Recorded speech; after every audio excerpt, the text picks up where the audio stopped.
What's going on, gang? Baltmatrix here, and today we are taking a look at Transformers Powers of the Prime Deluxe Class Slug. I hate that name. I want to call him Slag. The figure is a Deluxe Class figure and looks pretty good. I like the overall aesthetic of it. I like the red, I like the silver. The head sculpt is excellent. The figure is modeled in primarily Dinobot gray with a nice luster to it. It is a little bit on the bulky side, though, and a little bit on the top-heavy and foot-heavy side. My figure's ball joints in the hips are a little bit loose, but nothing I can't fix.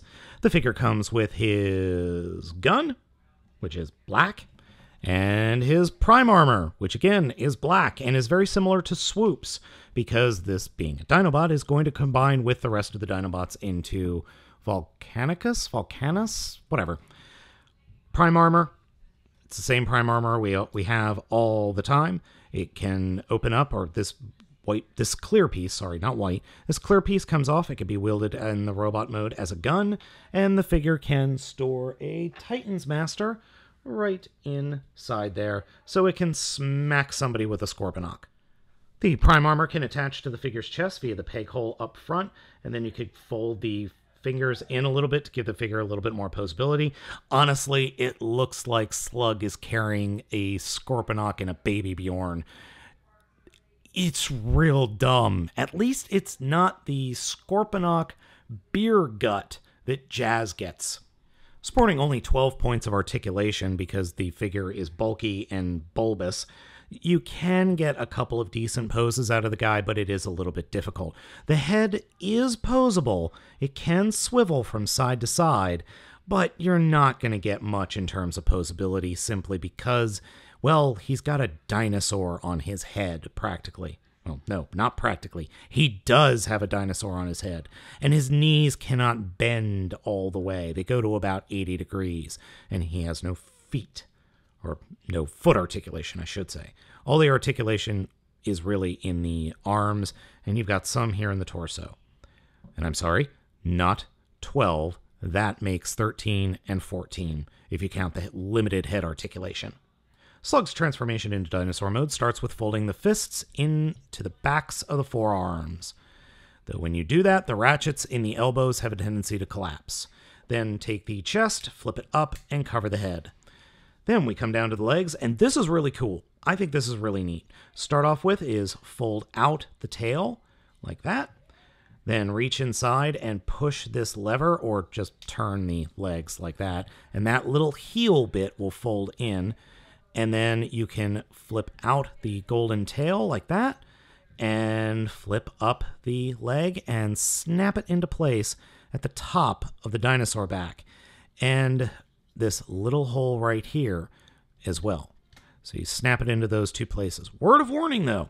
The little snap pegs, or little pegs right here, already start, after 5-6 times transforming it, are already showing major wear and tear. So just be aware of that.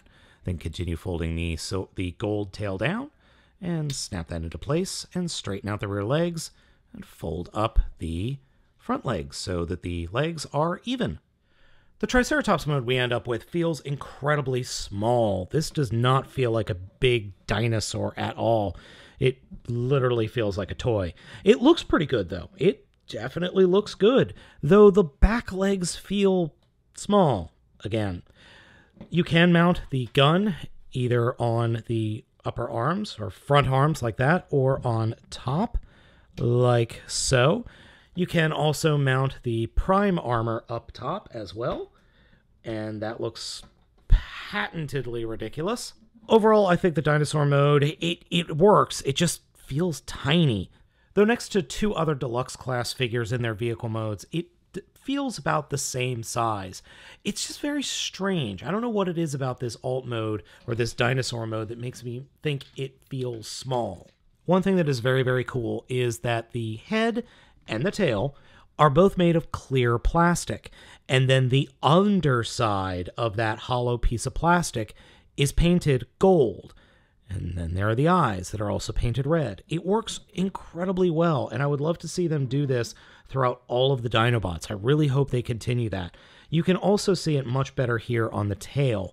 The tail is clear plastic, and then the inside is painted gold. I love the look that it gives us. The arm mode is not that great because of some things that get in the way. The knees don't bend the correct way, so really to get the best articulation out of it, you need to turn it around, and then that just looks bad. I'm sorry, that does not look good. And then the arms, or the front of the dinosaur arms, sticking up in the front like that don't look great. So I actually just angle them back and then have them sit on those little pegs right there. I think that works a lot better. Getting the figure into its foot mode doesn't require much effort. Simply pop the head up on this hinge that's in the middle of the back, and then just kind of let it sit in place. Flip out the combiner port, fold the arms, the front arms up so that they're just sitting on the top of that hinge. Then take the tail, unpeg it, and fold it all the way up, and you can leave the legs sticking out like that, and then drop it onto a combiner port. And that's it. That is the leg mode. Slug is a perfectly fine transformer. As a deluxe class figure, it works perfectly well. There's nothing wrong with it other than I think that some of the connector ports aren't going to stand the test of time. It looks good, it's painted well, and it's fun. Though, I really wish it was a Voyager class figure. I really, really do, because having a Leader class Grimlock and then 4 Voyager class Dinobots would be cool. Other than that, it's fine. I have really no complaints. The transformation is fun, and the dinosaur mode, even though it feels small to me, works well. I just wish it was bigger. That's my really only complaint about the figure. I just wish the Dinobots were bigger. So gang, thank you for watching this video review. If you liked it, please hit that like button. If you loved it, give me a subscribe. And as always, I'm Baltmatrix, and I will catch you next time.